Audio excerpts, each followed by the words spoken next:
Hablemos de salud mental. Ya ve que es constante que yo le comente por aquí que un gran regalo de vida que usted se puede hacer o que le puede dar a sus seres queridos es el de la atención a esto, el de, por ejemplo, la terapia. Pero también le he dicho, tenga mucho cuidado con la charlatanería, porque, pues lamentablemente, como en todas las áreas de desarrollo y de oferta y de profesiones, también está presente.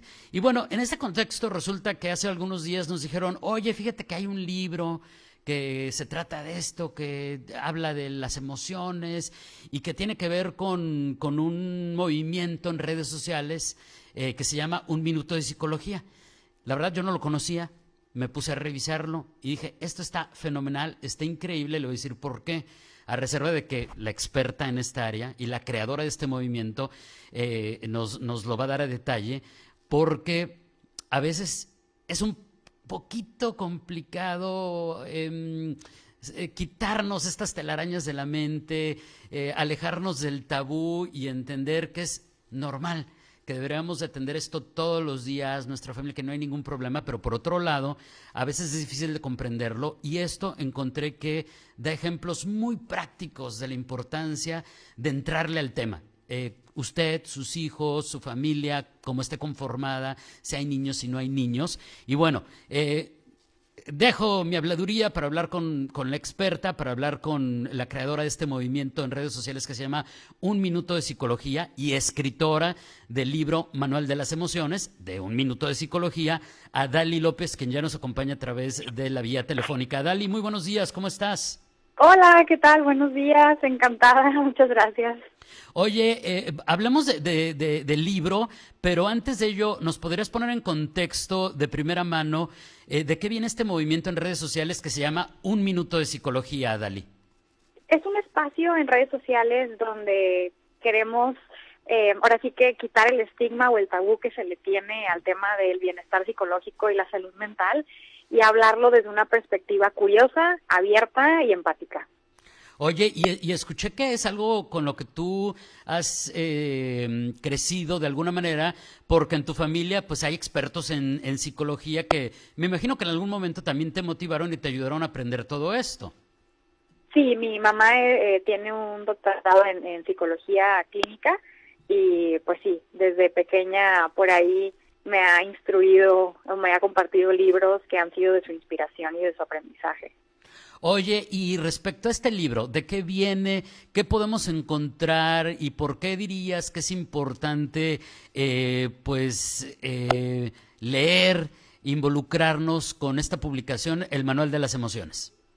Es un libro donde hace mucho trabajo de introspección, nos hacemos bastante preguntas para conocernos todavía más y poder entender las emociones desde una perspectiva que nos haga verlas como herramientas y no como obstáculos, porque al final de cuentas, pues, tú sabes que las emociones van a estar con nosotros en los mejores momentos de nuestra vida, pero también en los peores. Entonces, teniendo eso en cuenta, pues más nos vale observarlas pues como algo que nos puede ayudar o dar un mensaje o tener una función que un estorbo o al contrario, algo que queramos eliminar o invalidar o minimizar.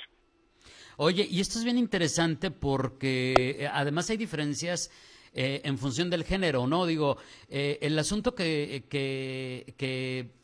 comentas de hacer de nuestras emociones un aliado y no algo que nos limite o nos dé vergüenza o que se convierta en tabú, de repente pareciera un poquito más complicado para los hombres que para las mujeres, o no sé si ya ha habido avances en ese tema, porque también te estoy hablando pues desde una perspectiva, Dali, generacional.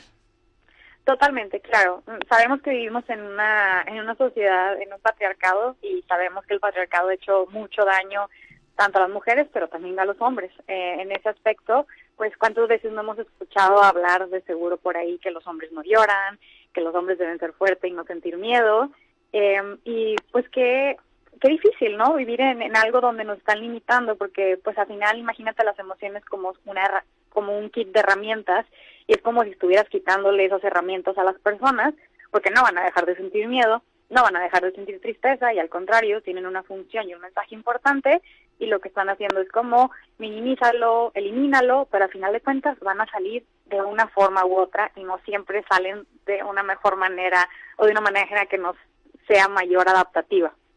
Entonces, si estoy entendiendo bien, Adali, este libro es el ideal para aquellas personas que a lo mejor todavía no nos adentramos bien en estas temáticas para poderlo entender de una manera muy práctica, comprenderlo de una manera, a lo mejor no sé si sería correcto, como muy natural, como muy orgánica, sin meternos en asuntos de especialización, que a lo mejor sería para, o sea, a lo que quiero llegar es como para todo tipo de edades, para todo tipo de perfiles.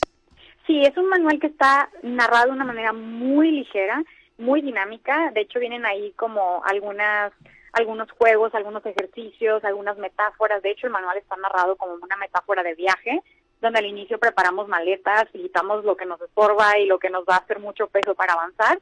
Y luego ya vamos llevándonos souvenirs para ir conociendo las emociones, su función, hacemos ejercicios, cómo identificarlas y cómo manejarlas. Oye, que ese es otro temazo, ¿no? Porque de repente cuando dices, vamos a hablar de nuestra salud mental, de nuestra salud psicológica, pues no faltamos los que de repente digamos, bueno, esa etapa yo ya la superé, se la voy a presumir un poco, que lo que yo pienso no importa, eso es otra cosa, pero de repente decíamos, ay, qué aburrido. O sea, esto además tiene la oportunidad de que nos podamos divertir, pero aprendiendo lo que nos estás planteando. Exacto. Al final de cuentas, pues las emociones no solamente es una etapa, ¿no? Nos van a acompañar durante toda la vida y tener bienestar psicológico va más allá de ir a terapia, ¿no? Tú lo sabes, qué bueno que alguien tiene la oportunidad de ir a terapia, no todos la tienen y sabemos que es un privilegio. Entonces, creo que es algo multifactorial y lo que sí es que las emociones forman parte de parece que esa mezcla multifactorial del bienestar. Oye, ¿nos podrías poner un ejemplo de los temas que tratas en el libro?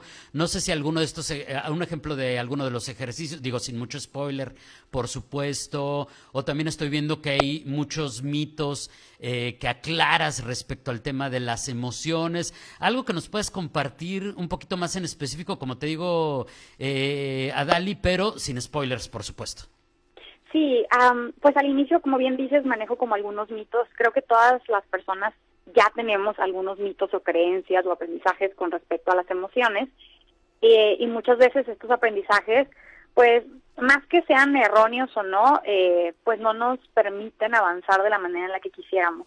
Entonces en esta parte hay varios ejercicios que nos permiten identificar cuáles son esas creencias que tenemos, si nos han ayudado o lejos de eso nos han perjudicado y nos ayuda como a desbaratar un poquito esas ideas y empezar a identificar lo que nos funciona. Y lo que me gusta mucho de este libro es que se plantea de una manera donde al final tú tienes la última respuesta. Como sabemos, las emociones son personales y sí, obviamente van a haber ciertos sesgos, no te lo voy a negar, tiene que haber algún sesgo de por medio, somos personas. Entonces al final el público, la persona que lo está respondiendo, tiene la última palabra porque al final es lo que a ti te funcione. Entonces esto es lo que lo hace muy individual y muy personal. Claro que con ciertas reglas, por ejemplo, ahí viene la regla del enojo, se vale sentirlo, se vale expresarlo, pero hay ciertas reglas, ¿no? Como no hacerte daño a ti o hacer daño a otras personas, como si manejar el enojo, en qué nos puede ayudar para que pueda ser una herramienta lejos de una herramienta de agresión. Eso está bien interesante. A ver, hablemos un poquitito, si nos lo permites, Adali, claro, del enojo. Porque de repente decimos, es que mostrar enojo es señal de que no eres maduro, es señal de que no vas a dar el ancho. Si tú demuestras enojo, además, pues lo que me dices es que eres una persona destructiva, que no aporta. A ver, pues el enojo es como todas las emociones y tendrá, me imagino, su parte, evidentemente, tal vez, si no se controla y no hay inteligencia emocional negativa, pero entonces también hacia dónde encaminar una emoción como esa, ¿no? Claro, como la típica frase, el que se enoja pierde, ¿no? Imagínate el enojo como una herramienta, vamos a imaginarnos como un martillo. El martillo nos puede ayudar a construir algo muy lindo, algo que necesitamos, algo funcional, pero ese mismo martillo, si yo lo agarro y en lugar de construir algo, se lo aviento a alguien o lo uso para agredir, entonces ya no está haciendo una función, ya está haciendo una herramienta de violencia. Y lo que lo hace violento o no es el martillo, ¿estamos de acuerdo? sino es lo que yo decida hacer con el martillo. Entonces lo mismo con el enojo. El enojo no es una herramienta de violencia, es lo que yo decida hacer con el enojo. Y ahí pongo algunos ejemplos de cómo el enojo puede ser adaptativo, es decir, en qué momentos me puede ayudar a comunicar, a alzar la voz, a poner límites, a detectar injusticias, y cuando llega a ser desadaptativo, es decir, qué es lo que yo decido hacer con el enojo. Si empujo, si agredo, si humillo, si violento, si devalúo a la persona, pues entonces ahí ya no es adaptativo, ¿no? Porque al final de cuentas van a haber consecuencias negativas al respecto.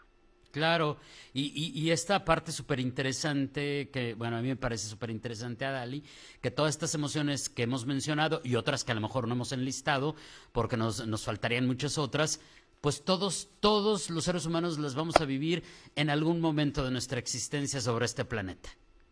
Sí, nos van a acompañar para todos lados, no las podemos dejar en casa ni dejarlas guardadas en algún lugar. Y de ahí viene la necesidad de aprenderlas y de aprender de ellas y hacerlas nuestras aliadas. Oye, Adali, nos queda un minutito. ¿Con qué podemos cerrar? Digo, además de invitar a quienes nos ven y nos escuchan a que conozcan un minuto de psicología, a que conozcan este libro Manual de las Emociones. ¿Cuál sería el gran mensaje en este momento en el contexto de estas temáticas que estamos tratando el día de hoy? Creo que este libro puede ser como una guía interesante en este camino de las emociones. Al final de cuentas, tú eres el que vas a caminar, tú eres el que vas a tomar las decisiones, pero qué lindo que haya como por ahí alguna guía que nos dé como cierta seguridad de los pasos que estamos dando, y me parece que es una herramienta muy humana y muy sencilla de poder leer y entender. Oye, Adali, pues te agradezco muchísimo este tiempo, un abrazo a la distancia y ya te seguimos en Un Minuto de Psicología en redes sociales, en instagram.com, /Un Minuto de Psicología, ahí puedo encontrar más de Adali López, acerca de estas temáticas que estamos tratando el día de hoy, acerca de este libro del Manual de las Emociones. Gracias, Adali, muy buenos días. Muchas gracias a ti, encantada, bye bye. Gracias, es Adali López, creadora del movimiento en redes sociales Un Minuto de Psicología y escritora de este libro, Manual de las Emociones, evidentemente de Un Minuto de Psicología.